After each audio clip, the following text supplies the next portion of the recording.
right, I'm gonna hand the phone over to our bar manager. She's gonna be helping me out here. And Nice. let's see. So, why did Ghost Coast get involved in Distillery in the first place? Because they've been around for a while now. Well, I mean, Ghost Coast was basically started by two friends who wanted a reason to hang out together more often. Yeah. Chris and Rob have been friends for forever, and they decided to go into business together, and they like to drink, so Ghost Coast was born. Cool. All right, so we'll let you take us on the tour. All right, so you want to come with me? This is just the retail area. This is where you're going to get all of your merch. We have all of our glassware, barware, lots of t-shirts, there are hats, stickers, all that good stuff. This is also opens up into the tasting area. So all of our tables, there's plenty of bottles for sale over there. Right. And you're giving away some of these merch, this merch later in the show as well, so people will have a chance to win some of these. Yeah, win some t-shirts and that. Oh yeah, they're real good. I have way too many. Yeah. All right, so we also have the bar area over here. If you do ever get a chance to come and see us, we do have an excellent bar program. We do flights as well as full cocktails, and everything that's behind the bar we make here in-house. We can only sell what we make here, so we just make everything. Cool. Yeah. I did like that about your website. You had a whole bunch of cocktail ideas and different things like that that you recommend with your spirits. Oh yeah, I mean, Savannah's a tourist town, so there's always going to be a bunch of people that are coming in, and they won't get to come and hang out with us and see the new menu items as frequently as some of our locals do. So we like to just, if they're going to get some bottles to take with them, give them some ideas of things to do with the spirits that they get. Yeah, so, right. Yeah. All right, so let's see a little bit more of the bar here. A little bit more of the setup. Cool. I love that brick. That looks like reclaimed brick to me, but. And then we got the stage over here for when we have live music, which is always a good time. That's usually on the weekends. And I got my trusty stave, so we can go ahead and head on back into production. All right, so that's the retail spots. That's where people hang out to have a drink. Now we're going into the back where you actually, it's VIP access only, and you guys are all getting to join us. Oh yeah, you gotta have a key card to get in. There you go. High security. You might get shot if you didn't have that. Hey, for a chance to win a T-shirt, guys, why don't you tell us how they got this started together to begin with? What was it exactly that got them started in this business? Or have a chance to win it right now. Put your answer into the chat while Chantel gives us a tour of the distillery room. Barrel room. So this is our barrel room. This would be normally called a brick house if it were in a separate facility, but it's just a barrel room because it's in the same building. And each of these barrels holds about 53 gallons, so it's an American standard size barrel. And most of them are filled with bourbon. Now, the important thing to know about bourbon is that it was declared our national spirit by the actual government. And there are a few laws to follow to call a whiskey a bourbon. Of course, it has to be made in the States. It has to go into a brand new charred oak barrel, and it has to be at least 51% corn. Yeah. And then, of course, if you want it to be considered a straight bourbon, then it has to age for at least 2 years. Now for us, we actually make 4 different bourbons. We have 2 different mash bills and 2 different yeasts that we use to do that. So our mash bill is going to be made up of corn, malted barley, oats, and then we're going to add either wheat or rye. And then we'll use either a traditional whiskey yeast or we'll use a Saison yeast. And then those 4 different bourbons, we let them age for at least 3 years, and then we blend all 4 together, and that's how we get our signature Ghost Coast bourbon. Right, and then so that's what I was looking at that. I was actually enjoying some of this one here. This is the Master Straight Bourbon. I think it's must be number 1, right? Because you have different numbers, right? I don't know that they actually. Yeah, I don't know that they actually numbered the master bourbon, but we did, once all of the 4 hit 2 years old, so once they officially became straight bourbons, we did release them individually for a very, very limited run, and those were numbered. That's okay. That's what I was reading. Then that's the one. I see. Now it's become clear. Making sense. Oh yeah. So, are these barrels ever repurposed? Now they can be repurposed for other things. Like we reuse them for our rums and even some of our agave spirits, but legally we can't reuse them for bourbon again. But yeah, used bourbon barrels are used for pretty much everything. You can use them for wine, you can use them for sherry, you can use them for brandy, whatever. But you just can't reuse them for bourbon. Right. Oh Very yeah. cool. And then we also, like, this is an example of what the inside of one of the barrels looks like. This is the char I was telling y'all about. Yeah. And so this is what's called a stave. The barrel's made up of a bunch of staves put together. And as I know I mentioned to y'all earlier, but just in case any of y'all do come down and see me and do a tour, if it's summertime, it gets very, very hot back here. So my tours are usually very short in the summer. Nobody's allowed to ask questions until we get back to the air conditioning. None of this is temperature controlled. That is done on purpose. We want it to get hot and cold back and forth back here.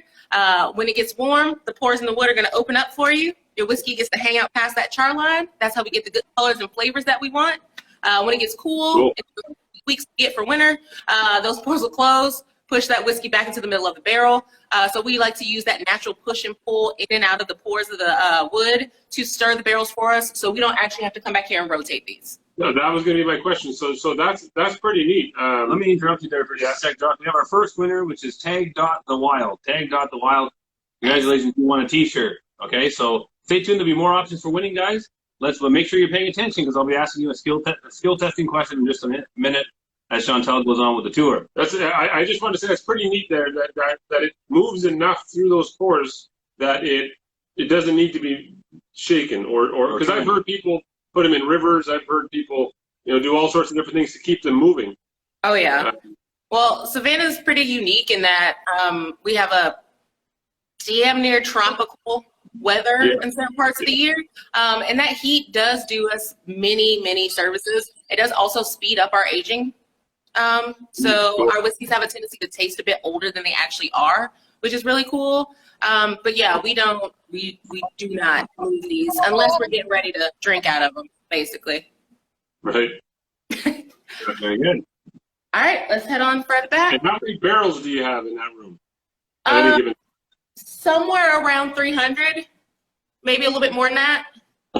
So that's 3 times 5, man. What is that? That's 15,000 gallons of booze. Something like that. It's been a while since I've counted, but last time I did, it was in the 300 ballpark. Right. And we also have, like I said, we have our rum back here, some of our agave spirits and other things that we're working on. This is the full-on production space. So wow. lots of stainless steel. What's behind that black door? Huh? That looked like it was out of only the real VIPs. That's the lab. That's where all the fun stuff happens and where our master distiller eats his lunch. So pretty much everything starts back here. Once all of our grains have been milled, they've been run through the roller mill, we'll bring them over here to the cooker. We'll cook everything down, all of our grains. Once everything's cooked and it's cooled down a bit, then they'll go into the fermentation tanks. That's when we'll add our yeast. If you don't know, you need yeast because the yeast will eat up all the sugars from the grains and turn that sugar into alcohol. And we actually have two batches going right now because we're getting ready to make some brand new whiskey. And we should be able to see it in the mirrors down here. All right, while you're setting that up, I'm going to ask my next question for everyone. Here's the question. What is the purpose of not having the temperature controlled in the barrel room? What's the purpose of not having the temperature controlled in the barrel room? Go ahead and put your answer into the chat for your chance to win the next T-shirt. So what you're looking at here is a mirror into the tanks that hold. It's not a porridge. Don't get mistaken. What is that exactly, Chantel?